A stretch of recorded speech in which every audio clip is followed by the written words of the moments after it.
News Bharat 365 channel देखने वाले सभी दर्शकों को नमस्कार। दर्शकों, आज हम आपको दिखा रहे हैं राज्यसभा के नवनिर्वाचित सांसद करमबीर बौद्ध का समाचार। जी हां, करमबीर बौद्ध समालखा गुरु रविदास समाज कल्याण सभा के द्वारा आयोजित करवाए गए कार्यक्रम में पहुंचे। ये आप तस्वीरों में देखें। तस्वीरों में रविदास समाज कल्याण सभा के पदाधिकारी और सदस्य करमबीर बौद्ध जी का इंतजार कर रहे हैं। इसमें प्रधान राजेंद्र कुमार जी, रामकिशन बड़गुजर जी, सुरेंद्र भापरा कैशियर हैं, रामफल कारकोली, सुशील कुमार, राजेश दहिया पूर्व प्रधान हैं, सतबीर चालिया, रामबीर, बिजली सिंह, कुलदीप रंगा। ये देखिए आप, करमबीर बौद्ध जी आ गए हैं।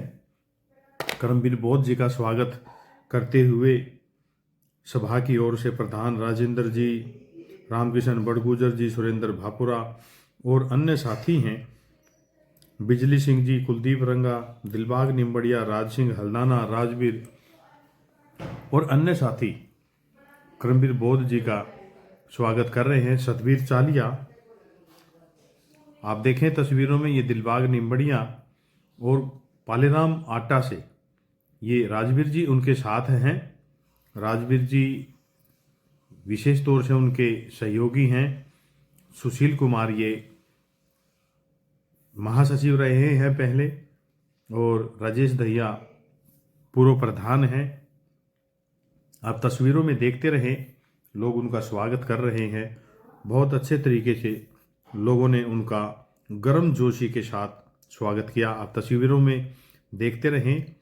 गुरु रविदास समाज कल्याण सभा जो 360 गांव से संबंधित है, इसमें सम्मान समारोह का आयोजन किया गया है। बहुत खुशी के पल है।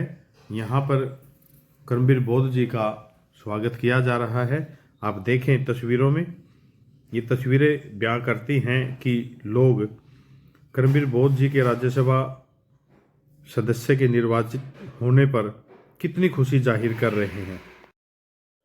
साथियों, आपको यह भी बता दें कि करमबीर बौद्ध ने राज्यसभा के चुनाव को लेकर क्या कहा। उन्होंने लोकतंत्र की हत्या होने के जैसा इसे चुनाव को करार दिया। उन्होंने कहा कि भाजपा ने जिस तरह से इस चुनाव में हर तरफ के हथकंडे अपनाकर इस चुनाव को करवाने का काम किया, निश्चित रूप से यह लोकतंत्र की हत्या है। क्योंकि उन्होंने कहा कि राजस्थान से भाजपा ने पैसे मंगवाकर और यहाँ धन बल के नाम पर, धन बल के द्वारा इस चुनाव में सारा हथकंडा अपनाने का काम किया, जिसको लेकर आज प्रदेश की जनता समझ गई है कि भाजपा ने किस तरह से अपने धन बल और बंदूक के नोक पर काम किया है।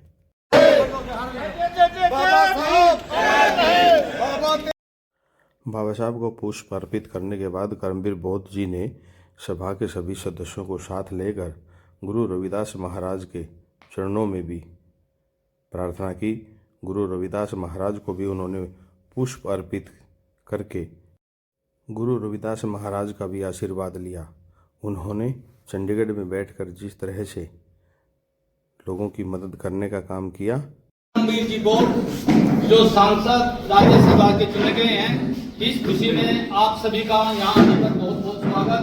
और करमबीर जी का हमारी तरफ से, सभी समाजी, हमारे 360 की सभा की तरफ से बहुत ही दिल से की गहराइयों से स्वागत है, स्वागत है, स्वागत है।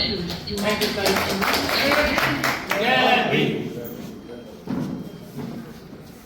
बहुत ही पुराने साथी हमारे समाज से दलितों की समस्या और हमेशा ही हमारे समाज की आवाज को उठाने वाले आज हमारे बीच में राज्यसभा सदस्य चुनकर आए हैं। हम पूरे समाज की तरफ से समर्थन के अंदर पधारने पर इनका दिल की गहराइयों से स्वागत करते हैं, धन्यवाद करते हैं। करबीर बोस जी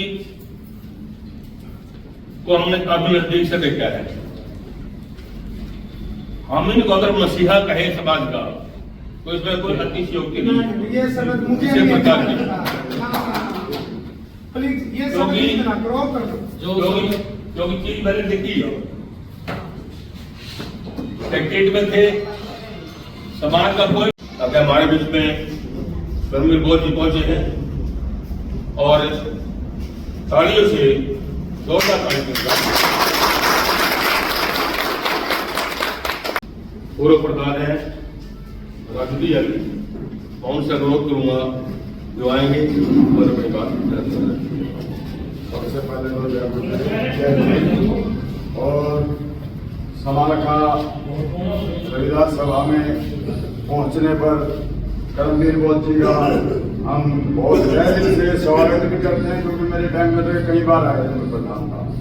और जिस दिन इनका टिकट घोषित हुआ उस दिन मैंने पुनिया जी को मुबारकबाद दी, क्योंकि पुनिया जी ने जब मैं प्रधान बना मैंने पुनिया जी को कहा, पुनिया जी अब आप लिख चल रहे हो, थोड़ी टीम जो 2010 में थी ना हमारी वो दोबारा खड़ी करो, क्योंकि हमारे कई साथी हैं जो ठीक ठाक भगवान ने गुरु महाराज ने सुनी है। और जो करमवीर बोस जी को, क्योंकि हम तो उस दिन से जोत लगाया बैठे थे, क्योंकि हमने हम भी पॉलिटिक्स करें, थोड़े 30-35 साल से पॉलिटिक्स में है, कई बार पार्षद रहे हैं, क्या हमें था ये तीसरा कैंडिडेट आते ही हो गया था कि भाई गोल जोड़ होगा। तो हम तो उस दिन से, क्योंकि आप हमारे पुराने साथी हो, हमारे तो आप बन गया हमें बन गई, और बिगैर लालच के किसी भी उसके भी स्वाद के हमें सुबह शाम हम तो गुरु जी से प्रार्थना कर रहे थे, भाई करमवीर बोस जी हमारे बीच के आदमी हैं, और सर सबसे बड़ा बेनिफिट आपको मिला एससी होने का। और मैं जितने भी विधायकों ने आपको वोट दी, और राहुल गांधी जी का भी खासकर, और जो हमारे के राजू जी के साथ मैंने काम किया है, मैं जिला अध्यक्ष था उस समय कांग्रेस का पानीपत में जी, तो उनके साथ भी, और जितने भी हमारे जो नेता हैं मैं सबका धन्यवाद करता हूँ। तो इसके बाद मैं रामवीर सुरवाल जी अपने प्रिंसिपल रिटायर्ड हैं, वो रखेंगे अपनी बात। रामवीर अब मैं पीछे करके दिखाता हूँ सर, आप पीछे देखो अब आराम से।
ये राजनीति की कलाकारी है जी। के सदस्य सम्मानित सभी साथियों, पत्रकार बंधुओं, आज श्री करमवीर बोस जी के यहाँ पहुंचने का हार्दिक अभिनंदन है, स्वागत है। बल्कि ऐसा महसूस होता है कि करमवीर जी ये अनभिज्ञ हमारे साथी है, पुराने साथी है। मैं इनके बारे में थोड़ी बैकग्राउंड बताता हूं। जब श्री शीलक-राम मेला होती और हम जाते थे सेक्रेटरिएट में सम्मान देते थे, बहुत साहब वो चले गए संसार से, बड़ा सम्मान देते थे। और कई बार हम पुनिया जी के साथ वाम सेव के अंदर जब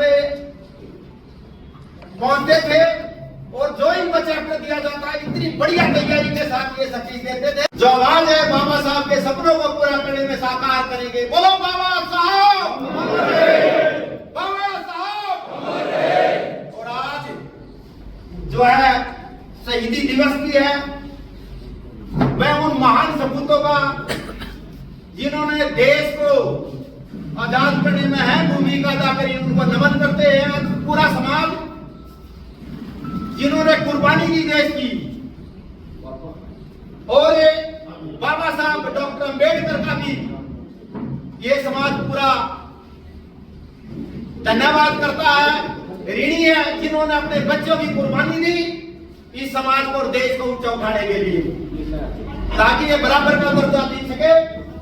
मैं उन महान सपूतों को भी याद करता हूं, उन अच्छे इंसानों को जिन्होंने एक हीरे की आइडेंटिफाई किया गया, एक्चुअल में ये हीरा है माननीय राहुल गांधी जी, सभी कांग्रेस पार्टी के कार्यकर्ता तथा वो ईमानदार वफादार जो एमएलए हैं जिन्होंने इसको कामयाब किया, उनका मैं धन्यवाद करता हूं, हीरे को पहचान किया। धन्यवाद जी, जय डॉक्टर कारकोली जी, उनसे मैं अनुरोध करूंगा जो व्यक्ति। सबसे पहले तो मैं गुरु रविदास जी महाराज बाबा साहब के चरणों में नमन करता हूँ।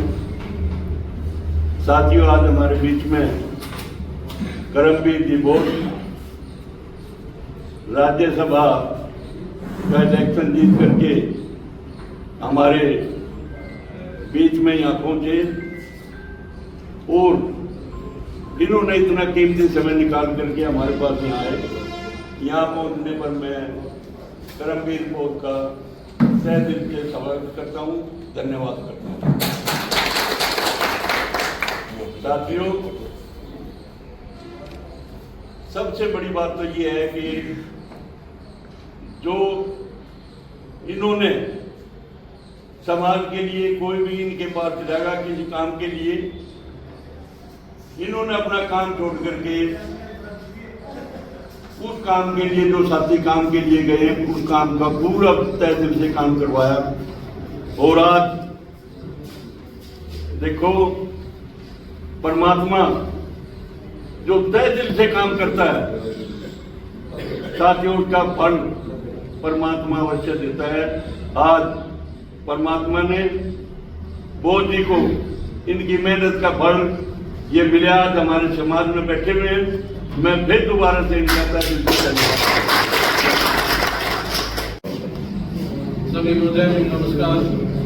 आज गुरु रविदास समाज कल्याण सभा में करमवीर बोस जी राज्यसभा सांसद चुनने पर और मेरे सभी साथी बुजुर्ग जो आज यहाँ पधारे हैं, सभी का गुरु रविदास समाज कल्याण सभा में पहुंचने पर आप सभी का धन्यवाद करता हूँ। और करमवीर बोस जी के बारे में आप सभी को मालूम है भाई, कैसे इन्होंने अपने समाज की और समाज के अलावा किसी भी व्यक्ति की, जो चंडीगढ़ विधानसभा सेक्रेटरीट में गए हैं, वहाँ कोई परेशानी उनको हुई है तो हमेशा उनकी समस्याओं का समाधान किया है। और आज हमारे समाज में खुशी की लहर है। कोई करमवीर बोस भाई जो हमारे चुने गए राज्यसभा सांसद हमारी आवाज को आगे उठाएंगे, और जो समस्याएं जो हमारे समाज में आज चली आ रही हैं, या जो समस्याएं हैं, उनकी आवाज को राज्यसभा में उठाएंगे और उनका निवारण करने का पूरा प्रयास करेंगे। यही हम उनसे आशा और उम्मीद करते हैं। धन्यवाद। हमारे बड़े भाई करमवीर बोस जी निर्वाचित सांसद, राज्यसभा सांसद, जो कि अभी आपके बीच में आप ही के माध्यम से भगवान ने सुनी है। कहते हैं ना, लोग कहते हैं बदलता जमाना है, अक्सर मर्द ये है जो जमाने को बदल देते हैं। आज भगवान की दया से और परमात्मा बाबा साहब की आशीर्वाद से और गुरु जी महाराज के आशीर्वाद से आपके बीच में खुलेआम सुनकर आए हैं। तो भाई साहब, मैं भगवान से दुआ मांगता हूँ, भगवान इनको इतनी शक्ति दे कि सभी के बीच में कामयाब। साथियों, आप सभी रविदास सभा, मेडिकल सभा से जुड़े हुए हैं, जितने भी साथी हैं, मैं लंबे समय से बहुत साल के साथ चल रहे हैं। जब से जुड़े हैं, इनके अंदर कोई जात पात किसी भी पार्टी बाजी का कोई वो नहीं है। मैं सबसे पहले तो मीडिया जी का यहाँ पर प्रेस रिपोर्टरों का धन्यवाद करता हूँ कि वो भी उस टाइम निकाल कर आए हैं हमारे भाई साहब के लिए, और खासकर जो यहाँ से चुनकर जा रहे हैं और राहुल गांधी के नेतृत्व में और बहन जी और सभी के नेतृत्व में ये निष्पक्ष काम करेंगे और आपकी आवाज को जो भी होगा ना आपके लिए लड़ाई लड़ते रहेंगे और लड़ते आ रहे हैं। आपके समाज के प्रति जो के हर 24 घंटे डटे रहते सभा के योद्धा जो अभी युद्ध ही है एक किस्म से, वो जीत कर बड़े दमखम के साथ आपके बीच में आज हैं और राज्यसभा सांसद चुने गए। तो आज उनका यहाँ पहुंचने पर मैं समाज की तरफ से, सभी भाइयों की तरफ से, अपनी ओर से हार्दिक अभिनंदन करता हूँ, स्वागत करता हूँ। खुशी का मौका है कि हमारे एक ऐसे साथी राज्यसभा में चुन के आए हैं कि जो बड़े ही हैं, तो किसी काम के लिए ये कभी भी कोई कोताही न करते हुए इन्होंने बहुत ही समाज के लिए काम किया है और ऐसे ही काम करने की वजह से ये हीरे की तरह चमके और जिसको राहुल गांधी जी ने पहचाना और इनको राज्यसभा का टिकट दिया और सभी साथियों ने, एमएलए साहिबान ने पूरा इनका सहयोग करके इनको बहुत ही मेहनत करके और जिता के भी लेके आए हैं। और ये जो सेक्रेटरीट में रहते हुए जो उन्होंने काम किया है उस सारे को देखते हुए करमवीर बोध नाम ने एक विचार करा है अभी किस तरीके काम किया जाता है इसमें। और दूसरी बात यह है कि जो इन्होंने सेक्रेटरीट में आप लोगों ने इनका काम देखा है ना, आप उसको तो ऐसा समझो जिस तरह ट्रेलर था, पिक्चर अभी बाकी है, अब ये ऐसी तरह पहुंच गए हैं तो समाज के लिए बढ़िया काम करेंगे और मैं दोबारा से यहाँ। साथियों, आपको बता दें कि करमवीर बोध जी का पगड़ी पहनाकर सभा के प्रधान राजेंद्र कुमार, रामकिशन बड़गुजर, सुरेंद्र भापुरा, रामफल कारकोली, सुशील कुमार, राजेंद्र कुमार, राजेश दहिया, सतबीर चालिया, रामवीर, बिजली सिंह, कुलदीप रंगा, दिलबाग निम्बड़िया, राज सिंह हल्दाना, राजवीर और अन्य सदस्यों ने पगड़ी पहनाई और कुलदीप रंगा और अन्य साथियों ने उन्हें चादर ओढ़ाकर उनको सम्मानित करने का काम किया। आपको बता दें कि ये पल ऐसे पल हैं जहां आपको देखने को मिलेगा कि पूरा गुरु रविदास समाज कल्याण सभा के पदाधिकारी और सदस्य यहाँ एक एक साथी को आपस में करमवीर बोध जी का सम्मान करने के लिए आए हुए हैं। ये सुशील कुमार, रामकिशन बड़गुजर और महावीर सिंह कीवाना जो पानीपत रहते हैं, उनके द्वारा भी यहाँ बहुत अच्छे तरीके से तस्वीर देकर, रविदास महाराज की तस्वीर देकर स्वागत किया गया। शीला देवी और सतबीर चालिया ने भी फूलों का गुलदस्ता देकर करमवीर बोध जी का स्वागत किया। आप देखें तस्वीरों में समाज के काफ़ी ऐसे सदस्य यहाँ पर हैं। ये बिजली सिंह जी हैं, बिजली सिंह जी कॉन्ट्रैक्टर हैं, उनका पेट्रोल पंप है। आप महावीर रास्ता दिखाने वाले तथागत बुद्ध बाबा साहब और समता, समानता, बंधुता और करुणा पर आधारित उन महापुरुषों को जो दुनिया को रास्ता दिखाया, उनको नमन करता हूँ, हाथ जोड़कर जो प्रणाम करता हूँ। और मेरे पूज्य धरती हमारे गुरु जी, संतों के संत गुरु रविदास जी को नमन करते हुए मेरे सभी इस सभा के पूर्व प्रधान, प्रेजेंट प्रधान और सभी सम्मानित साथियों, मैं लगभग काफ़ी लोगों को जानता हूँ। बात नाम लूँगा तो एक रह जाएगा, नाराज हो जाएगा। मेरे लिए सभी सम्मानित हैं, सभी आदरणीय हैं। सबसे पहले तो मैं एक बात पूछना चाहता हूँ, आपको कैसा महसूस हो रहा है?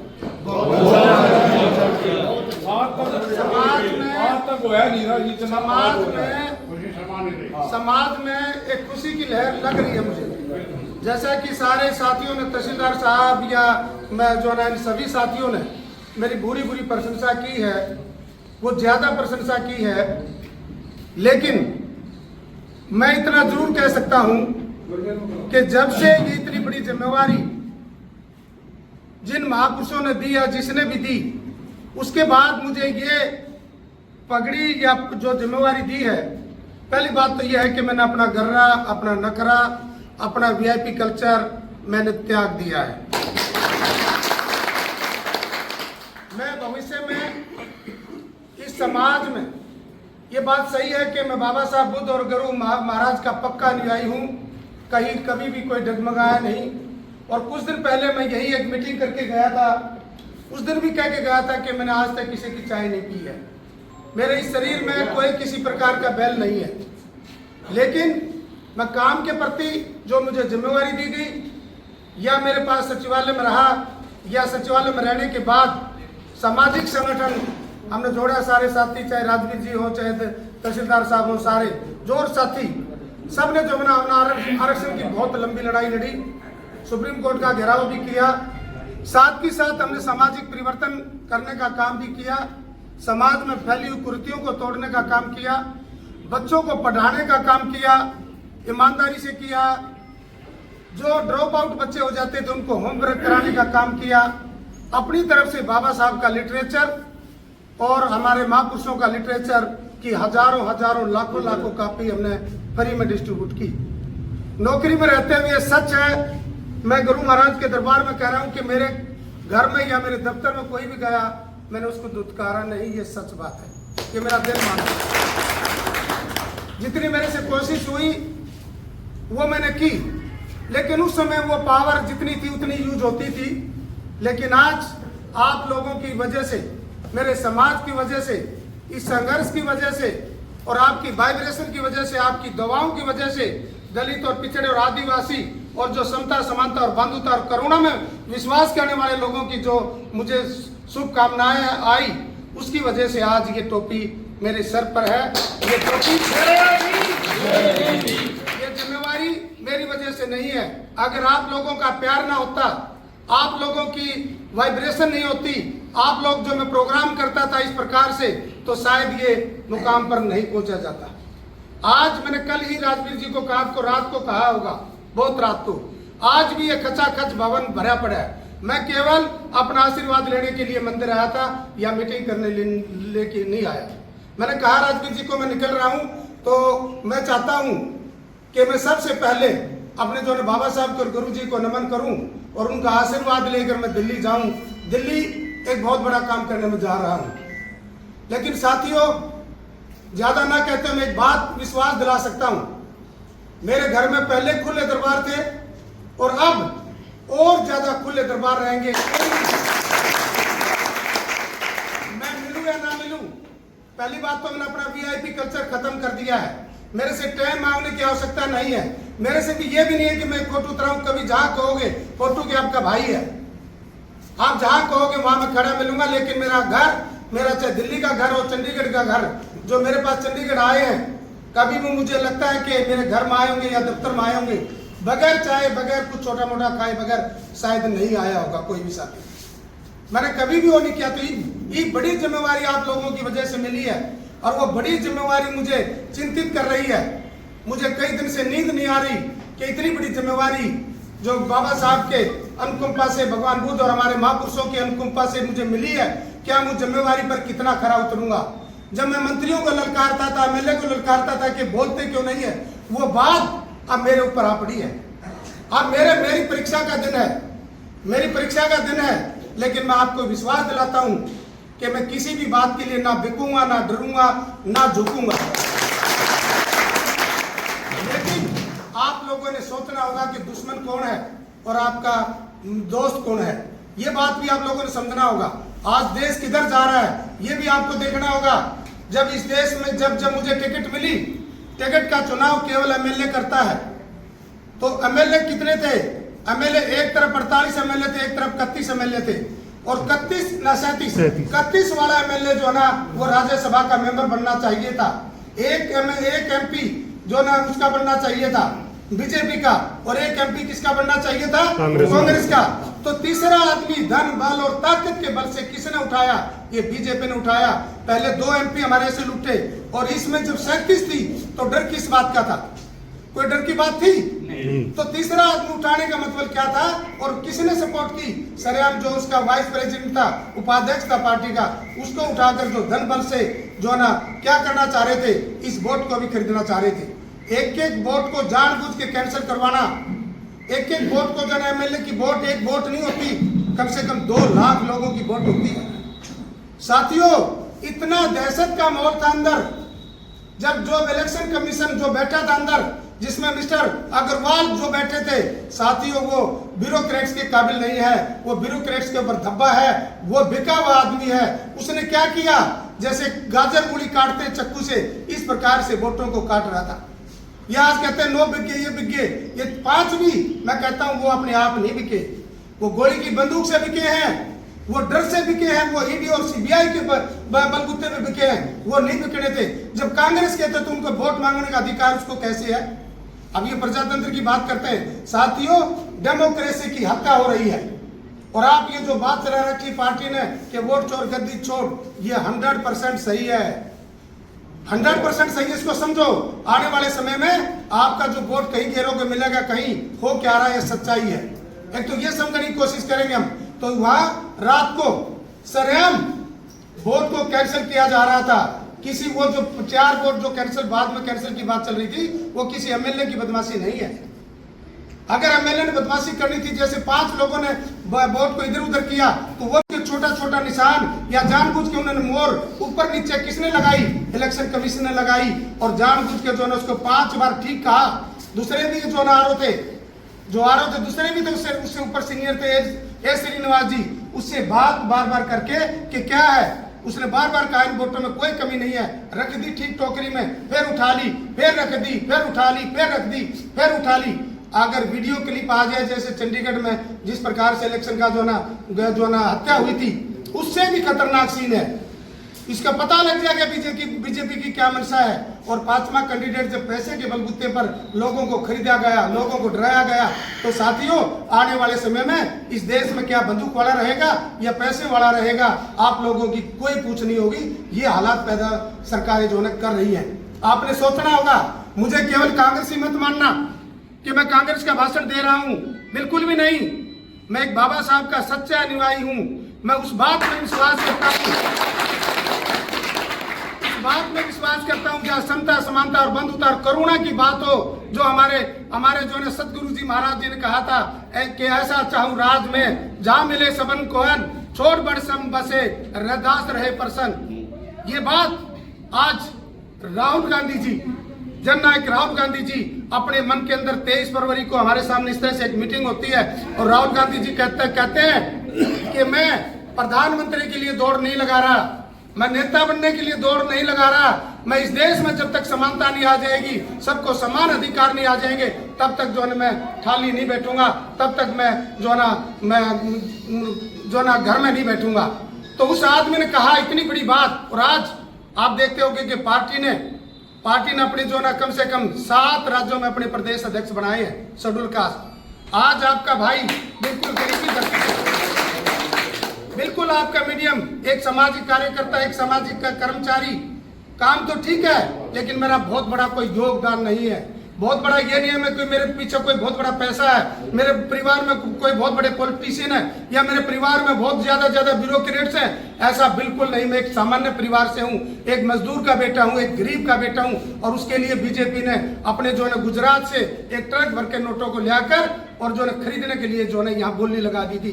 तो बोली वाला अगर वो बढ़ता, आज अगर वो एमपी बढ़ता तो क्या काम करता? वो गरीबों की बात करता क्या? वो बोलो नहीं, बोलना भी सीखो, बोलना भी करो बात के लिए, उस बात का असर होता है। हम चुप होकर बैठ जाते हैं। तो इन बातों पर भी आपने विचार करना होगा कि हालात क्या पैदा हो रहे हैं। आज हमारे मंदिरों को, जो खासकर गुरु रविदास मंदिर है साथियों, आरएसएस के एजेंडे हो चुके हैं, अड्डे हो चुके हैं, और वहां के बीच में कुछ वो आदमी आके बोलते हैं क्या कि जो है ना, जो कहते हैं बाबा साहब ने संविधान नहीं लिखा। आप समझते हो ना, वो आके कहता है बाबा साहब ने संविधान नहीं लिखा। जो आदमी बाबा साहब को संविधान नहीं लिखा ऐसी बातें करता है, और वो आदमी आपके बीच में आकर जो ना यहाँ आकर बकवास करते हैं। किस बात की? इस बात की कि बाबा साहब ने कहा कि कांग्रेस का 54 का भी मेंबर मत बनना। साथियों, इसके बारे में मैं आपको क्लियर करना चाहता हूं। जो साथी अगर अम्बेडकराइट है, बुद्धिस्ट है या ऐसी विचार नॉलेज जानते हो तो मेरे से बहस कर सकता है, मैं बहस करने के लिए तैयार हूं। वो किस समय बाबा साहब ने बात कही होगी?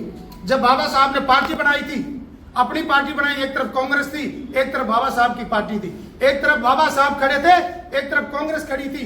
आप ये बताइए कि कांग्रेस का कैंडिडेट जीत गया, इसमें कांग्रेस को हराने वाली कौन सी बात है?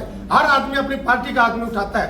ये ध्यान से पढ़े, कुछ लोगों ने ऐसे गुमराह करते हैं। और राजनीतिक बयान था जी, यानी उस टाइम मजबूरी भी थी, दूसरी कोई पार्टी भी नहीं थी। बाबा साहब की अपनी पार्टी थी, अपनी पार्टी थी, जरूर कांग्रेस को कोसेंगे, इसमें कोई दो राय नहीं है। लेकिन बाबा साहब की अपनी पार्टी थी, कांग्रेस की अपनी पार्टी थी। उसके बाद बाबा साहब को क्या संविधान कमेटी का मेंबर और चेयरमैन नहीं बनाया? वो किसने बनाया? अगर पार्टी नहीं चाहती, आज मुझे पार्टी नहीं चाहती, तो क्या मैं यहाँ जो राज्यसभा का मेंबर बन सकता था? चाहे मैं कितना ही टीका खाई हूँ, चाहे कितना ही समाज सुधारक हूँ, बन सकता था? ये सोचना होगा, इस पर विचार करना होगा। दूसरी बात, बाबा साहब को जब लाभ डिस्ट्रिक्ट किसने जो बनाया? कांग्रेस ने बनाया। क्या कांग्रेस ने आपके लिए शुरू से लेकर जो आरक्षण का प्रावधान किया, आपके लिए स्कूलें खोले, बैंकों का राष्ट्रीयकरण किया, दुनिया भर के IIT और बड़े बड़े संस्थान, बड़े बड़े रोड, बड़े बड़े जहाज किसने बनाए? क्या आज कोई देखते हो कोई बड़ा संस्थान आपके बीच में आया है? आज आपके आरक्षण का क्या हाल हो रहा है? समाज के अंदर सुप्रीम कोर्ट के निर्णय के अनुसार एक निर्णय आया DSC और OSC का। साथियों, चौड़े चौड़े हाथ करके मंत्री कहते हमने लागू करा दिया। भैया, सुप्रीम कोर्ट का निर्णय लागू कर दिया तो आज क्या हाल हो रहा है? आप देखोगे सारी नौकरियों को नॉट फाउंड स्टेबल कर रहे हैं। यानी अगर इतने भले हैं ये लोग तो खाली क्यों छोड़े? भाई, कम से कम DSC की तो भर्ती पूरी कर दो। ये आपको बकाते हैं कोई अगर भाई सुनता है तो। आज हरियाणा में कम से कम 1.25 लाख स्वीपर के पद खाली पड़े हैं। अगर इतना भला चाहता है वाल्मीकियों का तो वाल्मीकि है, अगर तुम उनको रेगुलर करके दिखा दे। आज कम से कम 1.5-2 लाख जो ना आउटसोर्सिंग भर्ती कर दी, सारे डिपार्टमेंट में खत्म कर दी, उनको रेगुलर भर्ती कर दे। आज 75,000 का बैकलॉग शेड्यूल कास्ट का है, 80-85,000 का बैकलॉग पिछड़े वर्ग का है, उसको भर्ती क्यों नहीं कर रहे लोग? स्पेशल कंपोनेंट बजट, कितने साथी जानते हैं स्पेशल कंपोनेंट बजट के बारे में? हाथ खड़ा करना। हाँ, स्पेशल कंपोनेंट केवल 1-2 आदमी। साथियों, स्पेशल कंपोनेंट आपके आरक्षण से भी मजबूत हथियार है आपका। इस देश का जो पैसा मिलता है, हरियाणा में लगभग 2.25 लाख करोड़ का बजट है। तहसीलदार साहब रेवेन्यू से आते हैं। 2.25 लाख में से कम 42-43 हजार लाख करोड़ रुपए जो है ना हमारे शेड्यूल कास्ट के लिए अलग से रखने चाहिए। और वो केवल शेड्यूल कास्ट के लिए, वेलफेयर के लिए खर्च होने चाहिए। उसमें से केवल 5% भी खर्च नहीं करते। हमारे 2 मंत्री हैं, अपने आप में चलते हैं चौड़े होकर। अरे भाई, लागू करवा दो ना, लागू करवा दो। आप जब आते हैं साथियों, मेरे से भी आप प्रश्न करें। आज मैं भी लोकसभा का सांसद हूं, राज्यसभा का सांसद हूं, बिल्कुल क्लियर बोलो मेरे से भी। अब मेरा जैसे सेशन चलेगा उसमें देखना मेरी आवाज को। और वो जो लोग आते हैं वो केवल उसमें धाड़ू का नहीं, उनको इम्प्लीमेंट कराने का भी काम करूंगा। मुझे पता है दफ्तर की कार्रवाई कैसे होती है। आज हमारे सांसद खूब धाड़ता है, खूब लगता है बहुत अच्छा बोल रहा है, अच्छी बात है, हमें भी अच्छा लगता है। लेकिन जो बोलता है लोकसभा में उसका होता क्या है? आप उसका एजेंडा बनाते हो, मेमोरेंडम बनाते हो, उसके बाद होता क्या? कहीं आपने उसका देखा कोई बाहर रिजल्ट आया हो, कोई इम्प्लीमेंटेशन आई हो? आई कोई देखे आपने? तो साथियों, जानबूझ के बुलाया जा रहा है, उसको जानबूझ के बुलाया जा रहा है ताकि इस देश में 3 जातियां हैं, चमार, यादव और जाट, जो बीजेपी से विरोधी है। चमारों का तो रास्ता ये पकड़ लिया लोगों ने, एक बार बहन जी को लिया, एक बार चंद्रशेखर को लिया, इनकी वोट पड़ जाए और बीच में कौन निकलेगा? बीजेपी। ये है, इसको सोचना होगा, समझना होगा। और आपस में DSC और OSC करने के बाद साथियों इतना जहर फैला दिया है। अगर आपस में इकट्ठे भी नहीं बैठते, अगर अत्याचार होता है तो दोनों साथ नहीं देते। केवल नौकरियां तो 40-42 हजार बची है सरकार में, सारी आउटसोर्स कर दी है। ये लोगों को पागल बनाते हैं, लोगों को लड़ाते हैं। जब हम आपस में भाई इकट्ठे होते थे तो हमारे ऊपर किसी की हिम्मत नहीं होती थी कोई जो ना हमारे ऊपर अत्याचार कर दे। आज दिन प्रतिदिन अत्याचार हो रहे हैं, ये बात भी आपको समझनी होगी। और ये बात भी लोगों को बताना होगा कि लोग आते हैं, जैसे मेरे को टिकट मिली तो DSC के कुछ लोग आके कहते हैं कि कांग्रेस ने DSC को क्यों नहीं दी। अरे भैया, सबसे ज्यादा आप ईमानदारी से बताइए, डीएससी समाज ने सबसे ज्यादा वोट इस विधानसभा में किसको दी? बीजेपी को। सबसे ज्यादा वोट किसको दी? लेकिन बीजेपी से नहीं वोट टिकट मांगी कि भाई राज्यसभा की टिकट दी जाए। एक मीटिंग नहीं करी। लेकिन मैं धन्यवाद करता हूं मेरे कुछ वाल्मीकि भाइयों का, जैसे इन लोगों ने जो ने मीटिंगें करनी शुरू करी इस प्रकार का, तो कुछ जगह वाल्मीकि समाज के लोगों ने अपने मंदिर में करमवीर के प्रति लड्डू बांट दिए कि हम तो जानते हैं नहीं करमवीर किस बात का है। ये सच है, ये सच आपका भाई कह रहा है। लेकिन जब तक आप जुड़ोगे नहीं साथियों, आपकी कोई सुनने वाला नहीं है। आज सचिवालय में आपके तथाकथित जो मंत्री हैं, आप इकट्ठे होकर अपनी टीम होकर आप किसी मंत्री को लेकर जाएं, यही का लोकल मंत्री भी है, उसको लेके जाए और सीएम के पास आपकी बात करवाएं, आपकी मीटिंग करवा दे। अगर हिम्मत हो तो मैं चैलेंज करता हूं, वो मीटिंग करवाए और उस मीटिंग के बाद उसके बाद देखना रिजल्ट क्या आया। साथियों, 0/0। पीछे एक अम्बेडकर सभा की बात थी, मैं वो बात भी करना चाहूंगा। कुछ साथियों ने मेरे ऊपर आरोप लगाया था अम्बेडकर सभा के, अम्बेडकर जो ना भवन की बात थी।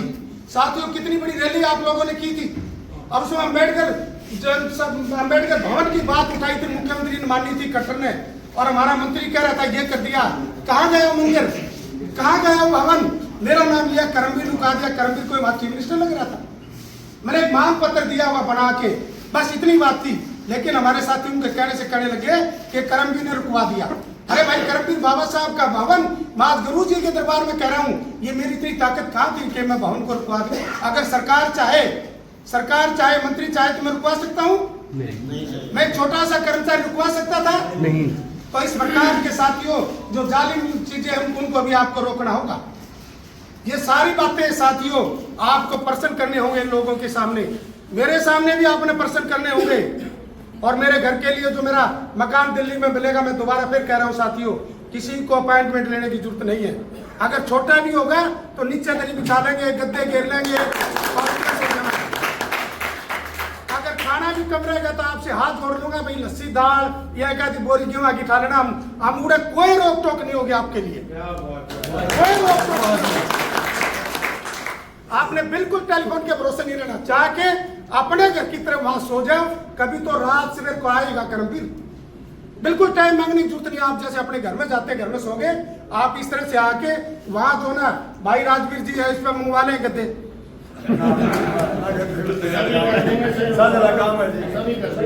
दूसरा, हाँ, ये बिल्कुल दिल से कह रहा हूं मैं, ये मैं बनावटी बातें नहीं कर रहा। मैंने तो भाई ऐसी सीट मिली है, यानी किसी राजनेता के हाथ जोड़ने की जरूरत नहीं है। मेरे समाज के आगे हाथ जोड़ूंगा। मेरे से प्रश्न पूछ रहे हैं पत्रकार कि आपको राजनीतिक चैलेंज है। अरे भैया, मैं राजनीति करने नहीं आया, मेरा क्या चैलेंज होगा? मुझे इतना बड़ा पद दे दिया, मैंने आगे की उम्मीद है ही नहीं, ना मैं उम्मीद करता, इसी में काम करके दिखाऊंगा भैया। मैं आपको ये बनूंगा जब करूंगा ऐसा।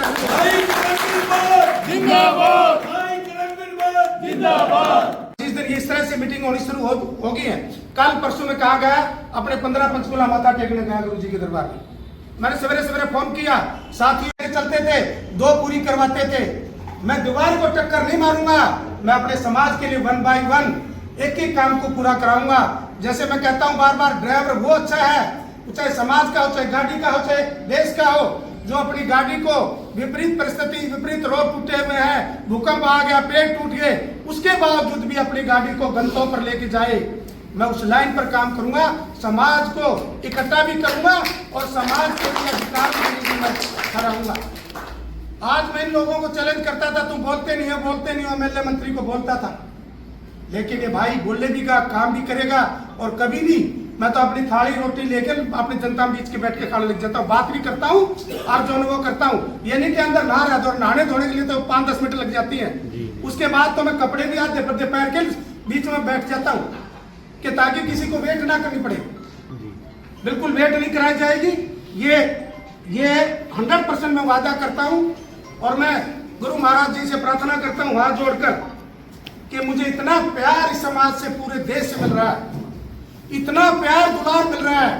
आपके दूसरे राज्यों के एमपी भी मुझे बार बार कहते हैं भाई साहब आपके आने से मुझे जोश आ रहा है, मेरा नंबर फीड कर लो, मेरा नंबर फीड कर लो, तो मेरी और जिम्मेवारी बढ़ जाती है, मेरी और ड्यूटी बन जाती है समाज के प्रति।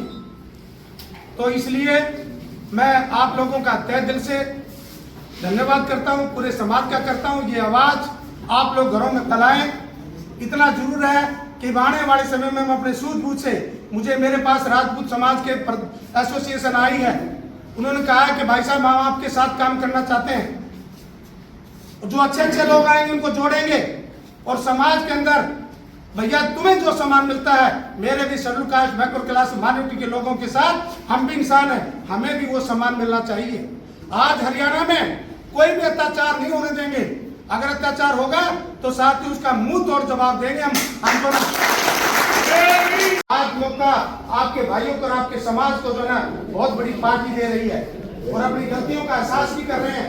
राहुल गांधी जी कहते हैं कि 1982 के बाद कांग्रेस ने जो दलितों पिछड़ों के लिए जो काम करना चाहिए था वो तो जो है ना वो शायद ये काम नहीं होता, लेकिन अब राहुल गांधी जी ने इस पूरी हिस्ट्री को पढ़ लिया है, बाबा साहब के इतिहास को पढ़ लिया, संघर्ष को पढ़ लिया, साहब काशीराम जी के संघर्ष को पढ़ लिया है, तो अब वो अपने दिल से कहता है आप किसी भी प्रकार से आप लोकसभा में देखते होंगे या कहीं किसी मीटिंग में देखते होंगे या किसी प्रेस में देखते होंगे तो वहाँ तमाम हिस्सेदारी की बात करते हैं। थैंक यू, बहुत बहुत धन्यवाद, बहुत बहुत शुक्रिया। सर, जिस तरीके से घटनाक्रम हुए, इस बार शाही कांड तो नहीं हुआ, लेकिन जो क्रॉस वोटिंग के जो आरोप जो विधायक हुए इसको कैसे देखते हैं? देखिए, सबसे पहले मैं दुनिया को रास्ता दिखाने वाले तथागत बुद्ध बोधिसत्व बाबा साहब और तमाम महापुरुषों को नमन करता हूँ। साथ में हमारी पार्टी के अध्यक्ष आदरणीय मल्लिकार्जुन खड़गे जी, सोनिया गांधी जी और जन नायक राहुल गांधी जी, प्रियंका गांधी जी और जो है ना राजेंद्र पाल गौतम जी,